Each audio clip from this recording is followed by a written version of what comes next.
What would you do? I mean, looking at Geno, and you brought up DK, both guys are going into the final year of their deal next year. So typically this would be the offseason for the extension. Mm-hmm. Do you pay them market value for a top shelf wide receiver and a top shelf quarterback? Let them both go, keep one, let one go. What would you do?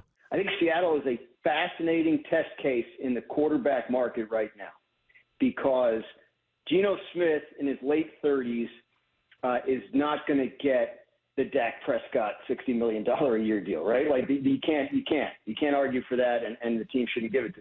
Is he going to be able to get the Joe Burrow $55 million? Probably not, right? Burrow's considerably younger, he's been to the Super Bowl, right? So like those guys that got those extensions in the mid 50s last year, that's probably out of reach for someone at this stage in his career.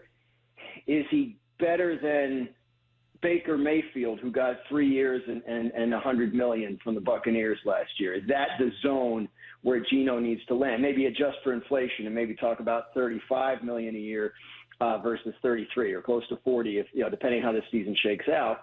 That's probably a more realistic target for him.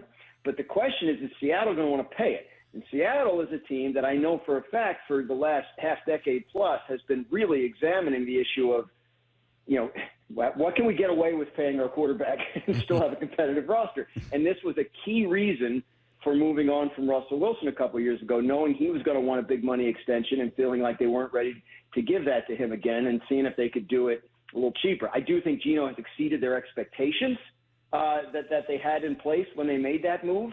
But what's the number? What's the Seahawks walk-away number? I personally, as someone who likes to study NFL contracts, am fascinated to find out that answer and how far Geno's willing to push it. Because he cut him a really good deal with the extension after his first year as starter, post-Russell Wilson. And he's performed at a level that demands a raise.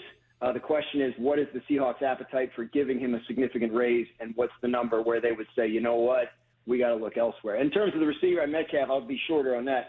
Like, he's an elite player who you build around, but you also did just draft another guy in the first round. So if you pay DK $30 million a year, you're confronting the idea of an extension for Smith and Jigba as early as next year. And can you pay them both? You're in a situation like, the Cincinnati Bengals find themselves in. Good situation if both guys play at that level, but it does become tricky, and you may end up having to pick one.